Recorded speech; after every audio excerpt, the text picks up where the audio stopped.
Konsepto ni Dr. Juan A new presence Sanchez in the at streets of the ganap na Philippines naging is giving mobile millions hospital more noong 2007. Connie, ng local anesthesia. Our advantage is that we are able to do this under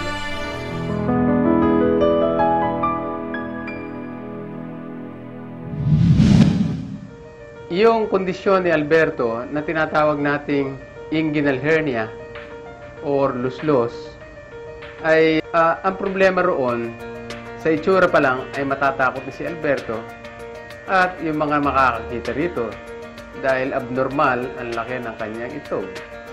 Pero actually, yung laman ng itlog ay abdominal contents katulad ng bituka. So, ginawakan po nila. Masakit.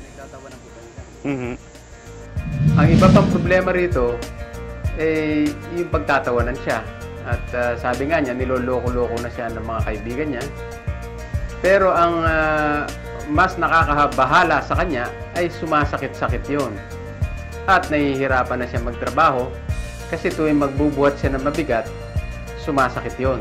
Ang luslos ay nakukuha sa dalawang paraan. Ang isa ay tinatawag nating congenital or simula nung ipanganak sila, meron na silang luslos. At ang pangalawa naman, sitwasyon na ang kanyang abdominal wall dun sa kung saan siya may luslos ay humina. At dating meron siyang tinatawag nating tract or daanan doon na nagsara na supposedly nung bata siya. Pumasok doon ng bituka hanggang dumiretso papunta sa kanyang itlog. Problema roon ay una, pinaka-importante, ay maaari niyang ikamatay yun. Kasi kung masakal yung sabihin nating small intestine na nandoon, dahil maliit lang ang daanan na yon, okay, so maaaring magkaroon siya ng intestinal obstruction.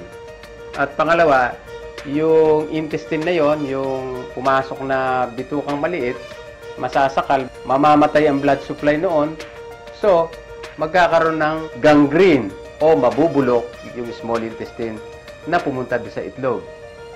So, may mga namamatay doon.